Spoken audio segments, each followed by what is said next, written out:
నమస్తే శ్రీ మాత్రే నమః శ్రీ గురుభ్యో నమః. అయితే నేను ఎప్పుడూ మీ ముందుకు ఒక్కొక్క ప్రతి నెలలోనూ వచ్చే రాజయోగాలను మాత్రమే వాటితో మాత్రమే నేను మీ ముందుకొస్తాను. అయితే ఈ రాజయోగాలు, మహారాజయోగాలు, యోగాలు ఇలాంటి వాటిలో స్పెషల్ ప్రతి ఒక్కళ్ళకి ఏదో ఒక మంచి జరగాలనే ఆశయంతో మీ ముందుకు ఈరోజు మరొక యోగాన్ని తీసుకొచ్చాను. అయితే ఆ యోగం ఏంటంటే శుక్రగ్రహము నక్షత్రంలోకి మారడం వల్ల వచ్చే అరుదైన రాజయోగం అన్నమాట.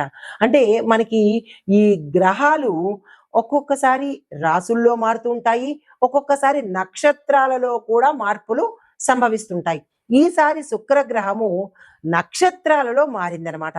ఈ మారడం వల్ల ఎలాంటి చారిత్రాత్మక సంఘటనలు జరుగుతాయి, రాసుల వాళ్ళకి ఎలాంటి మంచి ఫలితాలు వస్తాయి అనే అంశాన్ని మీకు సవివరంగా తెలియజేస్తాను. అయితే ఈ శుక్రగ్రహ మార్పులు, నక్షత్ర మార్పులు ఏ సమయంలో ఏ రోజు నుంచి ఎలాంటి ఫలితాలు ఇస్తాయి అంటే కనుక జూన్ 13 నుంచి 2025 అంటే గత నెల 2025 జూన్ 13లోనే అంటే రాత్రి 9:21 శుక్రగ్రహము భరణి నక్షత్రంలోకి ప్రవేశించేసింది. అయితే ఇది ఎప్పటి వరకు ఉంటుందంటే 6 వారాల సమయం వరకు ఈ సమయము అంటే ఈ రాజయోగము ఉండబోతోంది. ఆ సమయం ఎప్పుడు అంటే జూన్ 26 మళ్ళా మధ్యాహ్నం 12:24 సమయానికి శుక్రుడు కృత్తికా నక్షత్రంలోకి మారాడు. అంటే భరణి నక్షత్రంలో నుంచి కృత్తికలోకి మారాడు. ఇలా ఒకే సమయంలో ఒకే నెలలో 2 నక్షత్రాలు శుక్రగ్రహం మారింది. అయితే వీటి యొక్క ఫలితాలు కొన్ని రాసులు లక్కీ రాసులు. రాజయోగాలే కాదు సుమండి, ఈ రాజయోగాలలో కూడా నక్షత్ర రాజయోగాలను కూడా మీకు నేను అందిస్తున్నాను. అయితే 4-5 రాసులు అయితే మాత్రము చాలా చక్కగా ఉండబోతున్నాయి. మేషరాశి, వృషభ రాశి, మిథున రాశి, ధనస్సు రాశి, సింహము ఈ రాశుల వాళ్ళకి విశేషంగా ఉండబోతోంది. అయితే ఇవి ఎందుకు లక్కీ రాశులు అనేది కూడా మీకు తెలియపరుస్తాను. శుక్రగ్రహము సంపదకు, సౌఖ్యానికి, ఆనందానికి ప్రతీక. అయితే ఇవి భరణి నక్షత్రం నుంచి కృత్తికా నక్షత్రంలోకి మార్పు చెందిన సమయము అంటే జూన్ 26 వరకు మనకి ఇంకా చాలా సమయం ఉంది. కాబట్టి ఎట్లాంటి ఫలితాలు ఇస్తున్నాయి ఈ రాశుల వాళ్ళకి అంటే కనుక ఆర్థిక లాభాలు, కెరియర్లో గ్రోత్, ప్రమోషను, ఉజ్వలత అంటే విపరీతమైన డ్రాస్టిక్ చేంజ్ ఇవ్వబోతోంది. తర్వాత వైవాహికంగా అంటే వివాహపరంగా దాంపత్యంలోనూ గుడ్ రిలేషన్స్ ఉండబోతున్నాయి. దీంతో పాటు ప్రజాదరణ, సోషల్ మాధ్యమాలలో ఎవరైతే ఉన్నారో వారికి విశేషమైన స్థాయి లభించబోతోంది. అయితే ఏ నెలలో ఎంతెంత కాలం ఉంటుంది అనేది కూడా మీకు తెలియపరుస్తా.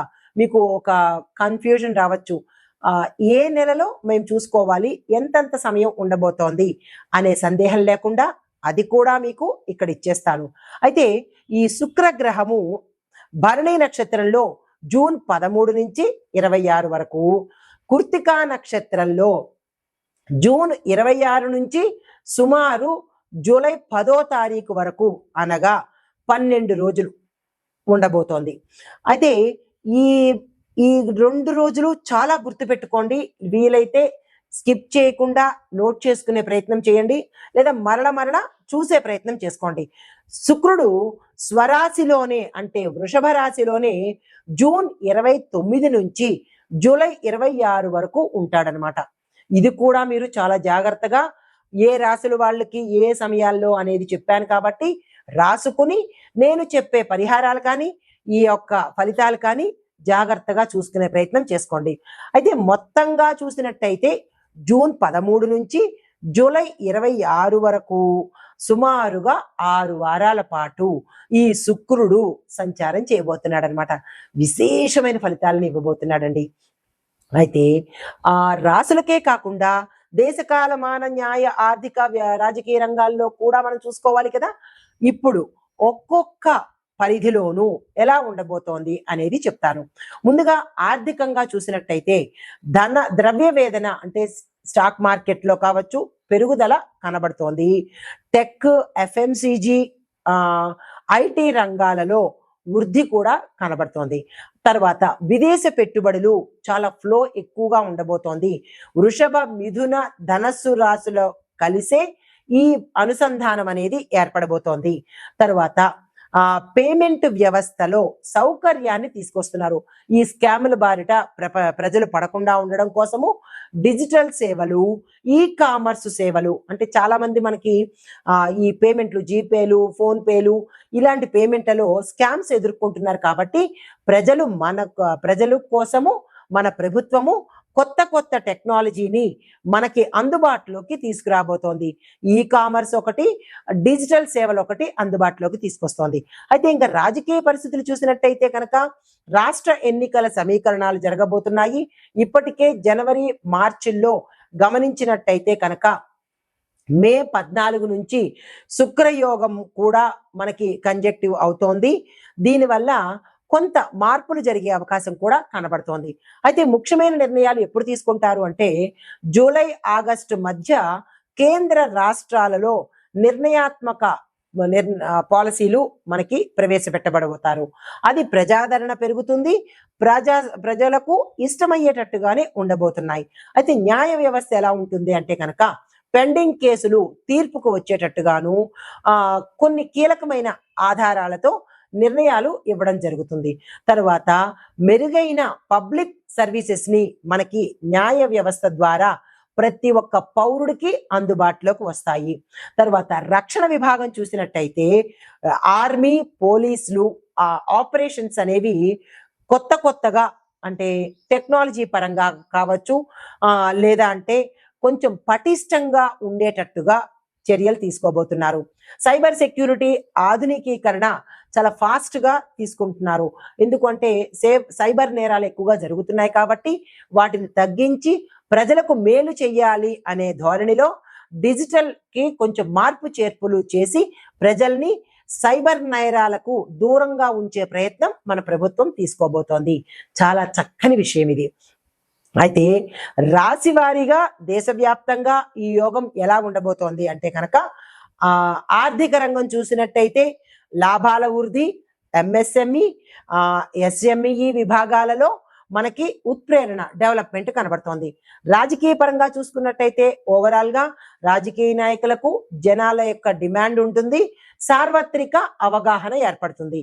ఇక న్యాయ వ్యవస్థ తీసుకున్నట్టయితే కనుక తీర్పు వేగవంతంగాను, ట్రాన్స్పరెన్సీగాను ఉండబోతోంది. రక్షణ రంగం చూసుకున్నట్టయితే సరిహద్దుల్లో భద్రతా ఏర్పాట్లు, సైబర్ డ్రోన్స్ ఏర్పాటు చేయడము, సాంకేతికంగా టెక్నికల్ గా మరింత బలం పుంజుకునేటట్టుగా ఉండబోతోంది. అయితే సామాజిక పరంగా చూసుకున్నట్టయితే కనుక యువతలో మంచి మార్పు రావడము, దీంతో పాటు స్త్రీ సాధికారికత ఎక్కువగా ఉండబోతోంది. అయితే అభివృద్ధి పరంగా చూసుకున్నట్టయితే కనుక ఇన్ఫ్రాస్ట్రక్చర్స్ కానీ, ఐ ప్రాజెక్ట్స్ కానీ, డిజిటల్ ఇండియాలో కానీ, లేదా వైద్య విద్యా రంగాలు డెవలప్ అవ్వడం ఎక్కువగా మనం గమనించబోతున్నాము. అయితే వీటి పరంగా చూసుకున్నట్టయితే మరి మేషాది ద్వాదశ రాశుల వారికి ఎలా ఉండబోతోంది అనేది ఇప్పుడు మీకు సవివరంగా తెలియజేస్తాను. అయితే ఈ శుక్రగ్రహము నక్షత్రాలు మారడం వల్ల వచ్చే యోగాలు ఏమిటి అనేది ప్రప్రథంగా నేనే తెలియజేశాను. అయితే వీటి క్రమంలో మేషాది ద్వాదశ రాశుల వారికి ఎలా ఉండబోతోంది అంటే తదుపరి రాశి మీనరాశి. ఈ రాశి వారికి శుక్రుడు 3వ ఇంట సంచారం చేస్తున్నాడు. అయితే 3వ ఇంట సంచారం చేస్తున్నప్పుడు ఫలితాలు ఏంటి అంటే సాహసమైన ప్రయత్నాలు చేస్తారు, సాహసమైన నిర్ణయాలు తీసుకుంటారు. కొత్త ప్రాజెక్టులు ఏవైనా చెయ్యాలి అని అనుకుంటే ఇవి సక్సెస్ అయ్యే అవకాశం కనబడుతోంది. తక్షణమే ఆ పని చేసుకోండి. అయితే మీకు కూడా ఒక చిన్ని మంత్రాన్ని ఇస్తున్నాను. ఓం సుం శుక్రాయ నమః. ఈ మంత్రాన్ని 108 సార్లు తప్పనిసరిగా చదువుకోండి. అయితే చేసేటప్పుడు గుడిలో అంటే గురువారం రోజు కానీ, శుక్రవారం రోజు కానీ పంచామృతంతో శివలింగానికి మీ పేరిట అభిషేకం చేయించుకునే ప్రయత్నం చేసుకోండి. మరి సూచన ఏంటంటే, మీరు ఏదైనా లాంగ్ టర్మ్ ప్రణాళికలు కానీ, లాంగ్ టర్మ్ వ్యాపారాలు కానీ, ఏదైనా లాంగ్ టర్మ్ కోసం మీరు ఆలోచన చేస్తే సక్సెస్ అయ్యే అవకాశాలు కనబడుతున్నాయి. ఆ దిశగా ప్రయత్నం చేయండి. నమస్తే. అయితే ఈ శుక్రుడు ఈ నక్షత్రం నుంచి నక్షత్రం, ఇక్కడ చాలా గమనించాలి. రాశి నుంచి రాశి కాదు, నక్షత్రం నుంచి నక్షత్రం మారినప్పుడు ఓవరాల్ గా ఎలాంటి ఫలితాలు ఉంటాయి అంటే కనుక జూన్ 13 నుంచి జూలై 26 వరకు ఉంటాడు. ఈ విషయాన్ని ప్రతి ఒక్కళ్ళు గమనించుకోండి. అయితే ఆ సమయంలో నేను ఇందాక చెప్పినట్టుగా ఏ రాశి వాళ్ళు ఏ ఏ పనులు చేసుకోవాలి అనేది చెప్పాను. ఆ సమయాన్ని అలా ఉపయోగించుకోండి. అయితే ఈ నేపథ్యంలో 6 వారాలు శుభ ప్రాయశ్చిత్త కాలం అన్నమాట. మీరు ఏదైనా తప్పులు చేసినా దాన్ని ప్రాయశ్చిత్తంగా తీసుకొని ఈ సమయంలో ప్రాయశ్చిత్తం తీసుకోండి. రెండోది, 4-5 రాశులు బాగుంటాయని చెప్పాను కదా, అది మేష, వృషభ, మిథున, ధనస్సు, సింహరాశులు చాలా చక్కగా ఉండబోతున్నాయి. ఎలా? ఆర్థికంగాను, కెరియర్ పరంగాను, కుటుంబ పరంగాను చక్కగా ఉండబోతున్నారు. అయితే ఇంకా దేశవ్యాప్తంగా ఓవరాల్ గా ఎలా ఉండబోతోంది అంటే కనుక ఆర్థిక వృద్ధి ఉంటుంది. రాజకీయంలో కొత్త చరిత్రలు రాబోతున్నాయి. న్యాయం పారదర్శకంగా ప్రతి ఒక్కళ్ళకి, ప్రతి పౌరుడికి అందుబాటులోకి వస్తుంది. భద్రతలో మన దేశము టాప్ రేంజ్ లో ఉండబోతోంది. అంటే భద్రతా ఏర్పాట్లు చాలా విస్తృతంగా తీసుకోబోతున్నారు. అయితే ఇది ఒక గోల్డెన్ పీరియడ్ అని చెప్పొచ్చు. జూన్ 13 నుంచి జూలై 26 వరకు ప్రతి ఒక్కళ్లకు ఇది గోల్డెన్ పీరియడ్. దీన్ని వృధా చేసుకునే ప్రయత్నం అస్సలు చేసుకోకండి. నమస్తే.